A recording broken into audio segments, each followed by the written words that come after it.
Assalamualaikum warahmatullahi wabarakatuh. Perkenalkan, nama saya Hasna Fitriani Harunisa dari jurusan Teknik Komputer dan Informatika Politeknik Negeri Bandung dari kelas 3A Sarjana Terapan D4 dengan NIM 221524011. Pada kali ini, saya akan menunjukkan evaluasi tengah semester yang berbentuk video yang mempresentasikan hasil eksplorasi yang telah dikerjakan terkait 6 topik berikut ini. Nah, dapat dilihat ini model dimana monolitik yang awalnya itu monolitik sehingga sekarang diganti untuk menjadi microservice untuk menangani layanan ini. Pada monolitik dimana semua layanan order dan payment terhubung ke satu database. Transaksi bisa dianggap sebagai transaksi tunggal, mudah untuk melakukan commit atau rollback karena satu database. Nah, jika order dibuat, payment diproses. Jika payment gagal, semua perubahan di rollback. Lalu untuk tantangan di microservices ini menggunakan database per service. Order service dan payment service punya database sendiri-sendiri. Nah, tidak bisa mengandalkan transaksi database tunggal. Jika ingin menambahkan inventory service nantinya, maka order service harus mengirim banyak HTTP request ke setiap service dan tidak efisien, rawan error jika ada service yang down.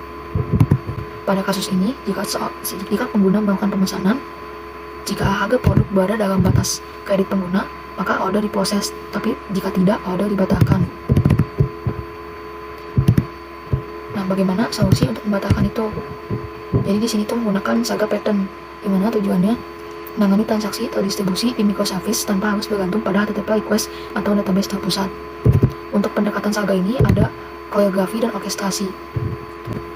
Lalu untuk alur kerjanya, di sini order service menerima permintaan atau mengirimkan permintaan dan mempublish event ke Kafka topik bernama order event. Lalu untuk payment service mengkonsum event dari order event tadi. Lalu cek saldo pengguna. Nah, jika cukup, potong saldo, lalu publish event ke payment event dengan status sukses. Jika tidak cukup, publish event dengan status failed. Lalu, untuk order service, mengkonsum event dari payment event. Jika sukses, order diselesaikan. Jika failed, order dibatalkan. Pada kali ini tidak ada HTTP request antar service. Semua komunikasi menggunakan event Kafka. Nah, sekarang saya akan memperlihatkan struktur kode.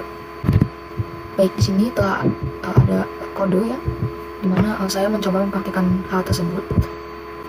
Nah, untuk struktur proyek ini menggunakan arsitektur microservices dengan 3 modul utama, yang dimana ada order service, yang dimana itu mengelola pesanan, payment service, pembayaran, command DTOs itu BC, DTO, dan event yang digunakan untuk komunikasi antar layanan.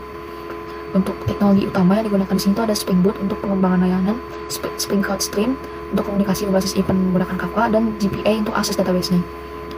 Lalu untuk alurnya, untuk membuat order pada file order service ini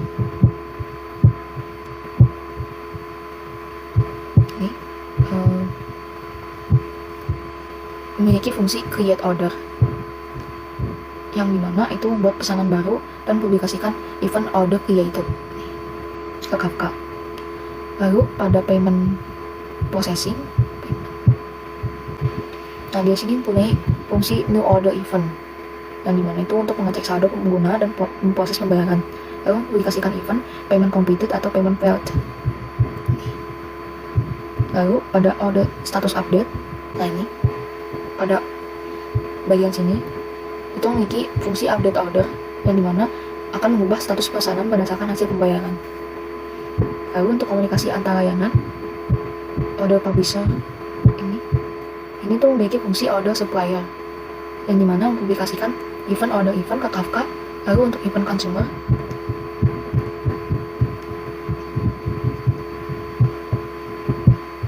ini memiliki fungsi payment processor yang mendengarkan event order event dan memproses pembayaran.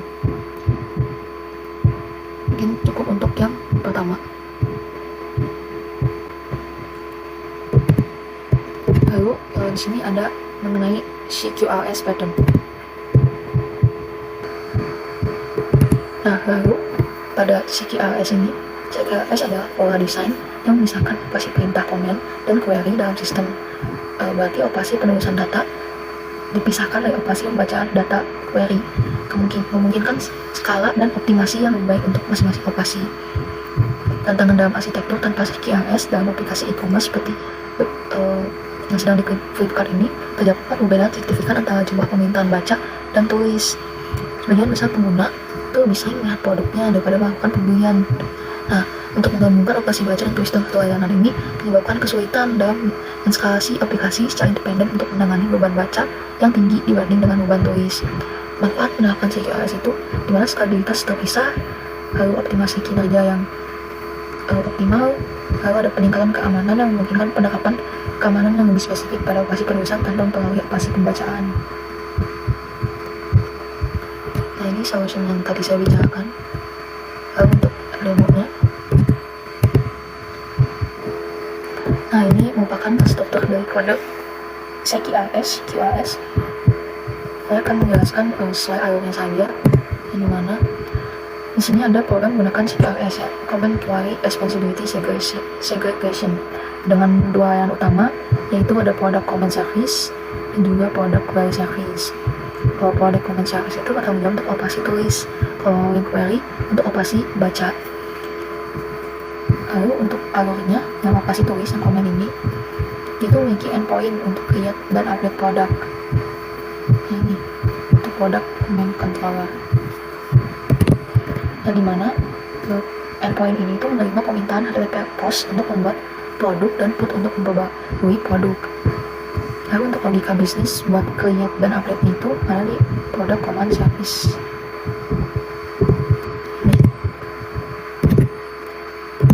Sini data produk itu disimpan ke database menggunakan produk repository. Lalu event dikirim ke Kafka dengan topik produk event topik. Untuk konfigurasi Kafka produsernya itu ada sini.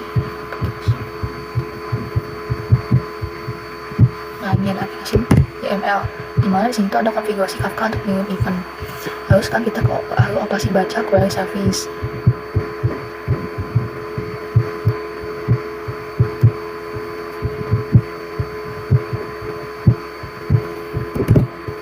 Ini itu merupakan endpoint untuk fetch product. Endpoint ini tuh menerima permintaan HTTP GET untuk membaca semua produk dari database. Lalu logika untuk fetch product ada juga di service. Di sini mengambil semua data produk dari database menggunakan produk repository.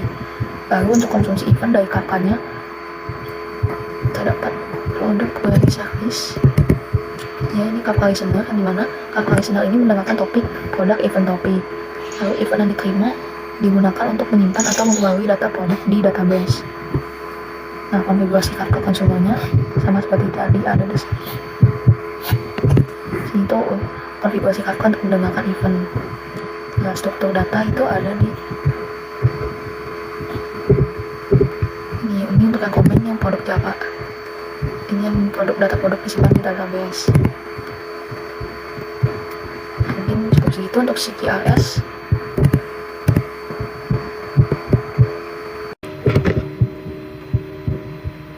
Nah, sekarang ada transactional outbox pattern,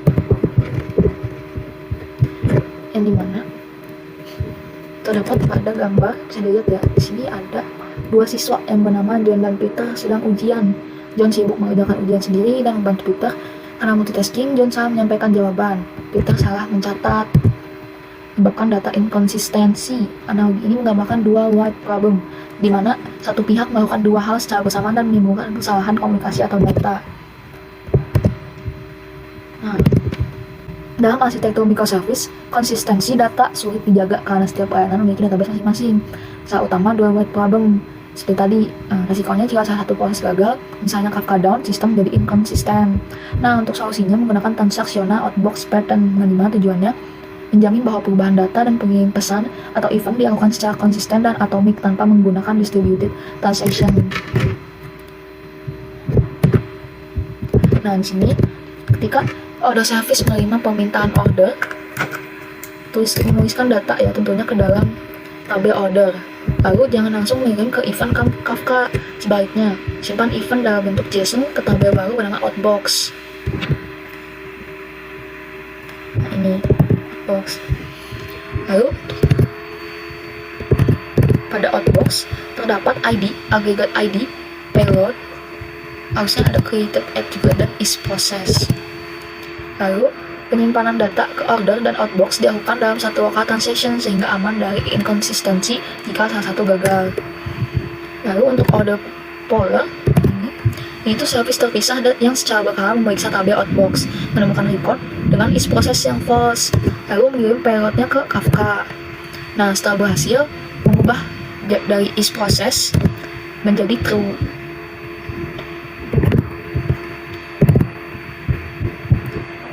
Baik, sekarang demo outbox.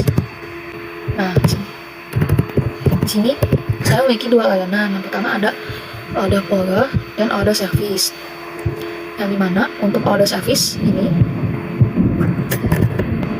dia bertanggung jawab untuk menerima permintaan pembuatan pesanan dan menyimpan juga data pesanan ke dalam database. Lalu layanan ini juga menyimpan data ke tabel outbox untuk mendukung pola transaksional outbox. Nah, untuk dapat lihat di sini ada beberapa ya, ada common, controller, entity, repository, dan service. Lalu pada controller ini merupakan endpoint utama untuk menerima permintaan pembuatan pesanan. Memanggil service order service created order, ini create order untuk memproses pesanan. Nah, ini untuk service-nya order service. Pada bagian ini berisi logika yang dimana memetakan data dari DTO ke entitas ini, yang menggunakan DTO order DTO to entity mapper.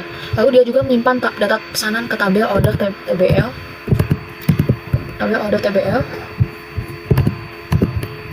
melalui order repository. Lalu memetakan data pesanan ke entitas outbox menggunakan order entity to outbox entity mapper, dan juga menyimpan data ke tabel outbox melalui outbox repository. Ini untuk entity ordernya. Sini tuh entitas untuk tabel order TBL yang menyimpan data pesanan. Lalu ini untuk outbox. Di outbox ini entitas juga untuk tabel outbox yang menyimpan data pesan yang akan diproses oleh layanan lain. Lalu untuk konfigurasi aplikasi termasuk koneksi data base MySQL itu terdapat di aplikasi properties. Lalu masuk ke order poller, yang dimana order poller ini itu untuk membaca data dari tabel outbox yang belum diproses, lalu mempublikasikan datanya ke Kafka dan menandai data sebagai telah diproses. Nah, di sini juga sama ya, untuk filenya ada config, entity, publisher, repository, dan service. Untuk order poller service pada di sini yaitu mengambil data dari tabel outbox yang belum diproses tadi melalui outbox repository. Dia juga mempublikasikan data ke Kafka menggunakan message publisher, lalu menandai data sebagai yang telah diproses. Nah, ini message publisher-nya ada di sini.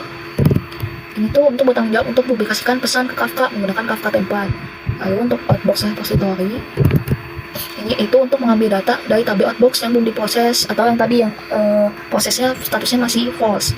Lalu ada Kafka config. Kafka config ini merupakan konfigurasi Kafka-nya termasuk pembuatan topik pada Kafka.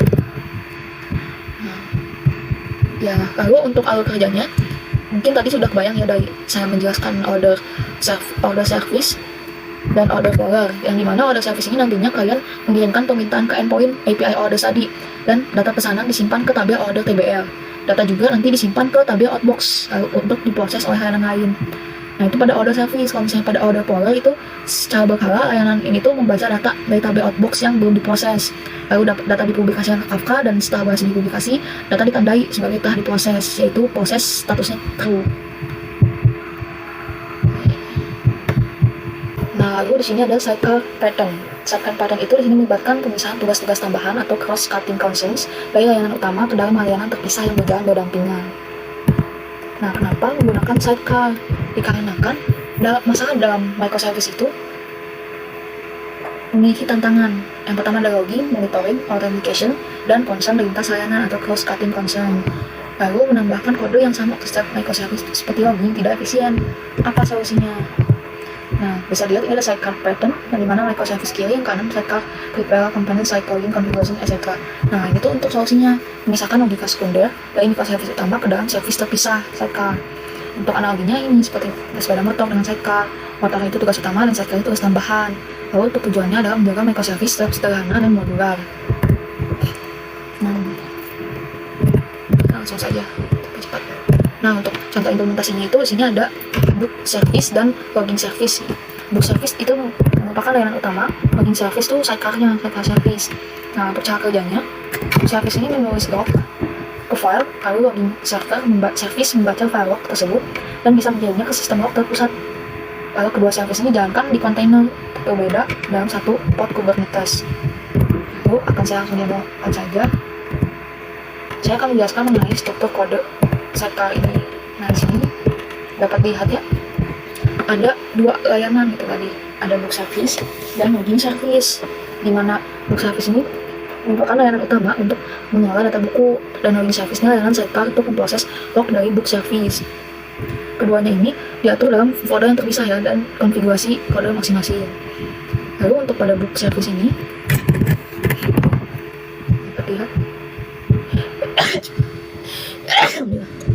terdapat controller, DTO, dan service.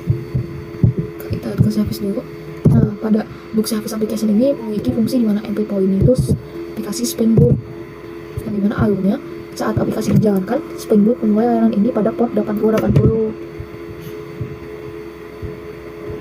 Enggak kayak gitu.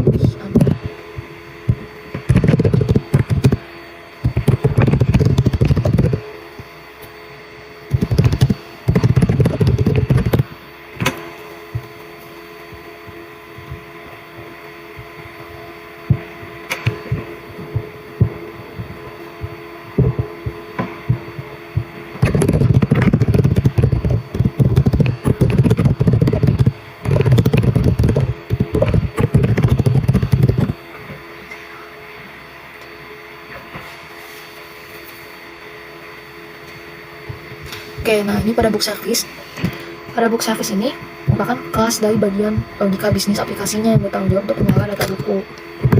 Dan kenapa menggunakan anotasi service? Ini tuh menunjukkan bahwa ini adalah komponen Spring yang dikelola framework. Lalu kenapa penting? Karena semua operasi terkait buku di sini itu seperti menambah dan mengambil data dilakukan di sini, di kelas ini. Dan ini adalah layanan dari book service. Lalu untuk variable books, ya ini untuk menambah bukunya.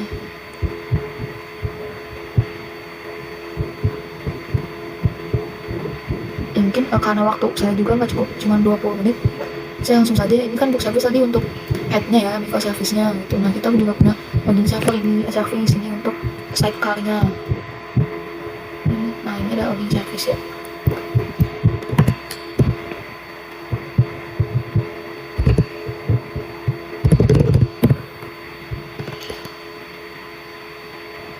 Nah, pada login service ini tuh merupakan bagian yang bertugas membaca file log dari book service tadi secara periodik dan memprosesnya. Ini disimulasikannya itu untuk mengirim ke sistem terpusat seperti Splunk, ELK atau Elasticsearch. Yang dimana di sini kan ada schedule juga ya. Di situ menjadwalkan metode log untuk dijalankan setiap 60 detik. Lalu untuk di sini itu ada juga membuka file log menggunakan buffer reader, yang dimana membaca file log baris demi baris dan setiap baris log diproses. Alurnya itu bagaimana? File log dibuka menggunakan path yang ditentukan oleh log file path, lalu setiap baris lognya itu dibaca dalam loop. Nah, baris log dicatat menggunakan log info untuk mensimulasikan pengiriman ke sistem terpusat. Jika terjadi kesalahan saat membaca file, kesalahan dicatat menggunakan log error. Lalu ada event yang terakhir ya, event searching pattern. Event searching pattern adalah pola desain dalam arsitektur microservice, di mana perubahan state atau keadaan atau data tidak langsung diubah di database, tapi disimpan sebagai urutan event atau kejadian yang tidak bisa diubah, immutable.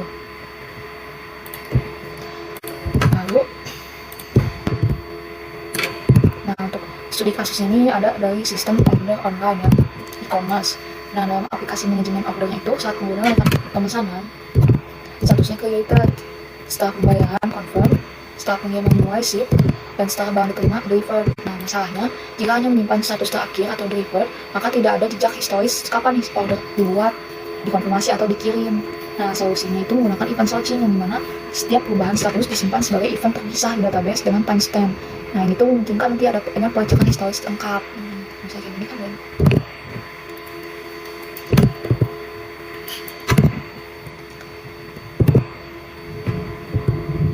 Nah, untuk arsitekturnya itu, untuk order service nanti akan menerima permintaan order, lalu dia juga menyimpan event created di MongoDB, mempublikasikan event ke Kafka, dan setelah pembayaran menyimpan event confirm dan publikasikannya lagi.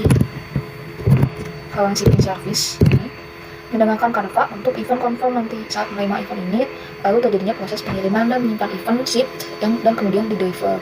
Event ini disimpan di MongoDB sebagai dokumen order event dengan atribut seperti order ID, status, time, pattern, dan detail message. Nah, untuk implementasinya, nah ini merupakan struktur kodenya projectnya.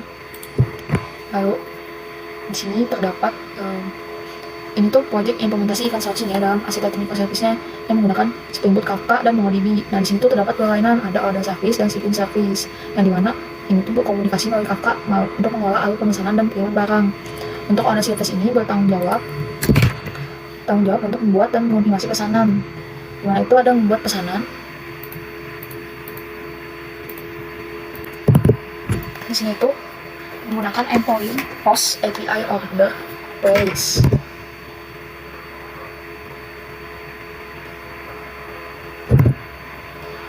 Ketika pengguna membuat pesanan, data pesanan dikirim melalui order request.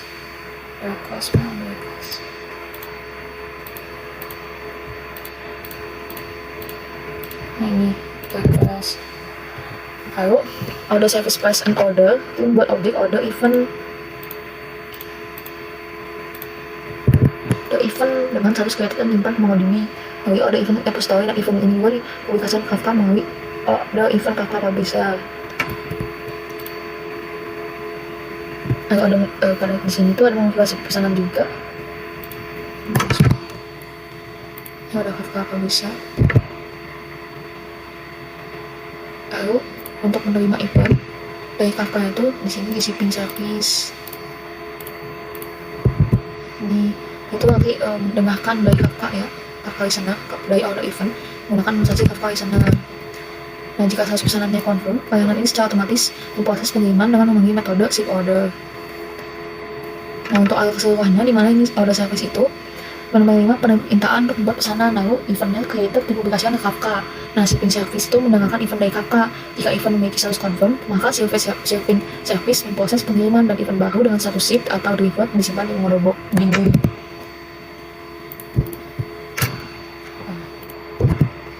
Mungkin sekian dari saya. Ini sudah 20 menit lebih, cukup susah memotongnya. Terima kasih. Assalamualaikum warahmatullahi wabarakatuh.